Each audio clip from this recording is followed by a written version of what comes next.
You want to know about Sherree Schmiedt, is that correct? Where do I start? I get a little emotional talking about Sherree Dee. Sherree was the life of the community, the heartbeat of the community. She was involved in about everything. School organizations, churches, fundraisers. The garden club, the Rebecca's, all the different groups. And she was a businesswoman too. You know, she was the town historian for years. Somebody you could go to and know she didn't have the answer, she was going to find it for you. She was the person that people went to. People came from out of state to talk to her. She's got a memory that is unreal. I mean, unreal.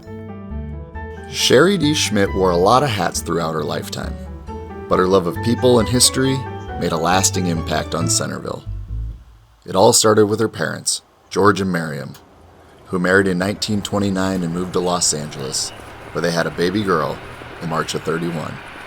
But tragedy brought Miriam and young Sherree Dee home to Centerville on the train after George's sudden death.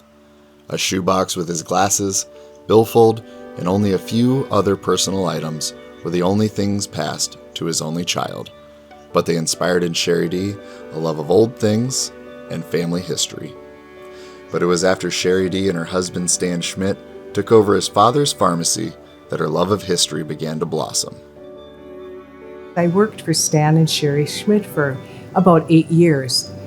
In talking with Sherree and going to work daily, a lot of Centerville history was ingrained in me. Her interest actually began in about 1958. She was working with her mom and a newspaper gentleman working on the 75th anniversary of Centerville. And she just loved going through the old newspapers, and her interest was piqued then. And her mother was writing that article in the newspapers. So Sherree also took that on after her mom passed. Just a rich history of wanting to keep Centerville history alive. You know, her mother did it, and her husband and his father, you know, that was 2 generations of pharmacists for many, many years in Centerville. And I think that's where she kind of started her collection. You know, pharmacies back in the day, they weren't just your prescription drugs. They really supplied the town with everything. Schmidt Rexall. She had Hallmark, all the traditional stuff. I would remember going in there as a little kid, first going down the penny candy aisle, and then going around and looking at all the beautiful gifts and the greeting cards, and just spending a lot of time there, as my grandma worked there for, I think it was 44 or 45 years. And I think the first love of my retail experience and shopping and finding beautiful things came from Sherree Dee's collections. Schmidt Drug was next door from here. The next building over was a little small building, used to be a paint store. And Stan and Sherree bought that building. Now, the reason Sherree bought it was to get rid of all the stuff in her house. That stuff he's referring to are artifacts from throughout Centerville's history. A lot of the items from town were being sold on auction and sent to California and sold. And she goes, if this keeps going on, we won't have any record of our past. So she started collecting. I guess in the year 2000, they were planning for an all-school reunion. At that point in time, the building next door to the Schmidt Drug was empty. So Stan said, let's put our stuff over there.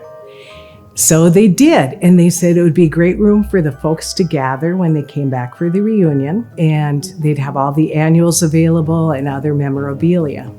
So that's when the museum actually began over there to be an organized place, and it was amazing. I would stop in and you know, try to learn about Centerville history myself. So I got to build a bond and a relationship with Sherree.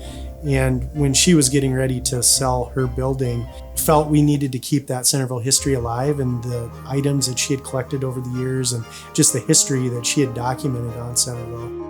We had been looking at another building on the same block to renovate and turn into a community space. And we were able to purchase that building, and somehow Sherree trusted me to kind of take those museum items, bring her along, and bring her into this new space to keep that history alive. You can touch the old telephones. You can open up books and things. And Sherree felt very strongly that that's what a museum was for. I don't think she ever thought about taking credit for anything, because she always thought there was more than just her. She thought there was a group. Other towns, a lot of times this stuff is thrown away because there's no place to put it or can be seen. She had a passion for Centerville, a deep love for it. She grew up here, and the families just meant so much to her. People meant a lot to Sherree. You know how when you grow up you hear names like so-and-so lived there, or oh, that's your third cousin, or, in small towns you have a lot of that. Being here, I've had the opportunity to take the time to get to know these people and make those connections, and I feel like that's the best gift I received from Sherree. I think she's going to be fondly remembered for years to come. Sherree was an amazing woman, and right up to the day she died, her mind was as sharp as a tack, very clear, and she wanted to keep sharing information.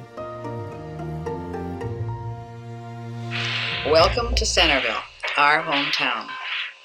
It's time to reminisce and remember Centerville as it used to be, and to see what it has become.